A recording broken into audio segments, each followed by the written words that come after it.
केंद्रीय सूचना प्रसारण मंत्री अनुराग सिंह ठाकुर ने हमीरपुर जिला के दूसरे दिन के दौरे के दौरान कांग्रेस के बयानों पर पलटवार किया है। अनुराग ठाकुर ने जहां भ्रष्टाचार के मामलों पर कांग्रेस को करारा जवाब दिया तो राहुल गांधी को भी सोच समझकर बयानबाजी करने की नसीहत दी है। अनुराग ठाकुर ने कहा कि कांग्रेस पार्टी एक असफल पार्टी है जिसके राज्यों की सरकारों में मुख्यमंत्री बनने की होड़ लगी हुई है।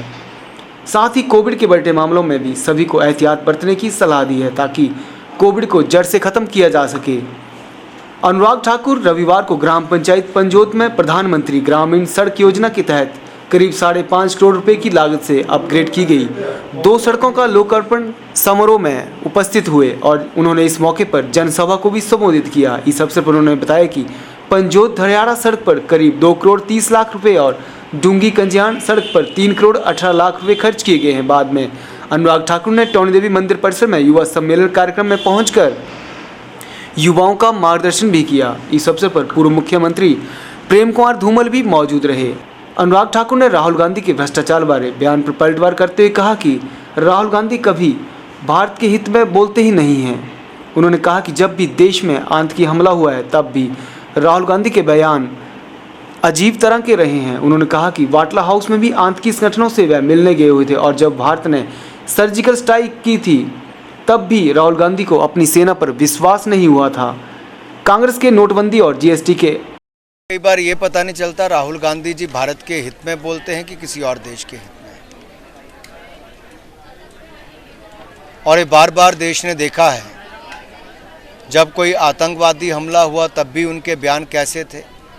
बाटला हाउस कांड में भी वो आतंकवादी समर्थकों से मिलने गए, ना कि इंस्पेक्टर मोहनलाल शर्मा जी के घर गए, एमएल शर्मा जी के। और जब भारत ने सर्जिकल स्ट्राइक की तब भी उनको अपनी सेना पर विश्वास नहीं हुआ। भारत में टीका बना, वैक्सीन बनी तो उनको अपने वैज्ञानिकों पर विश्वास नहीं। और देश ये जानना चाहता है कि क्या राहुल गांधी जी ने अभी तक अपनी वैक्सीन लगवाई भी कि नहीं लगवाई। कांग्रेस के नोटबंदी और जीएसटी से अर्थव्यवस्था बिगड़ने वाले बयानों पर अनुराग ठाकुर ने कहा कि काले धन में विश्वास रखने वाले बार बार ऐसी टिप्पणियां करते हैं क्योंकि जीएसटी से देश को बहुत लाभ पहुंचा है। उन्होंने कहा कि भारत में निर्यात 6 माह में रिकॉर्ड दर्ज हुआ है। उन्होंने कहा कि कांग्रेस एक असफल पार्टी है और उनकी राज्यों की सरकारों में मुख्यमंत्री बदले जा रहे हैं और अब मुख्यमंत्री बनने की होड़ लगी हुई है। देखिए, जिनका काले धन में विश्वास है वो लोग बार बार ऐसी टिप्पणियां करते हैं। और मैं कहना चाहता हूं, जीएसटी से देश का बहुत लाभ हुआ है, व्यापार करने वालों को भी और खरीद करने वालों को भी। और जीएसटी की कलेक्शन लगातार 1 लाख करोड़ से ज़्यादा रहने का शुभ संकेत ये है कि देश की अर्थव्यवस्था आगे बढ़ रही है। रिकॉर्ड निर्यात भी पिछले 6 महीनों में भारत से आज तक का हुआ है, जो आज तक कभी नहीं हुआ। मोदी जी के नेतृत्व में देश आगे बढ़ रहा है। प्रोडक्शन लिंक इंसेंटिव स्कीम्स के माध्यम से मैन्युफैक्चरिंग को और बल मिला है और देश के बहुत सारे सेक्टरों में एक गति देखी गई है, जहां पर पैंडेमिक के बाद, महामारी के बाद भी बहुत तेज़ी से विकास हुआ है। जहां तक कांग्रेस की बात है, वो असफल है, अपने पार्टी का अध्यक्ष नहीं चुन पाती। उनके राज्यों में मुख्यमंत्री और उप मुख्यमंत्रियों में विवाद लगातार बढ़ रहे हैं। उनके राज्यों में मुख्यमंत्री बनने के लिए दौड़ इस तरह से लगी हुई कांग्रेस के राज्यों में कि आपसी फूट के कारण कांग्रेस का बुरा हाल है। जहां दूसरी ओर भारतीय जनता पार्टी कार्यकर्ताओं की पार्टी है। हमने एक नहीं 3-3 मुख्यमंत्री कार्यकर्ता के रूप में बदलने का काम भी किया, तो कहीं पर कोई गिला शिकवा नहीं हो, सबने कार्यकर्ता के रूप में उसको सहज रूप में लिया है।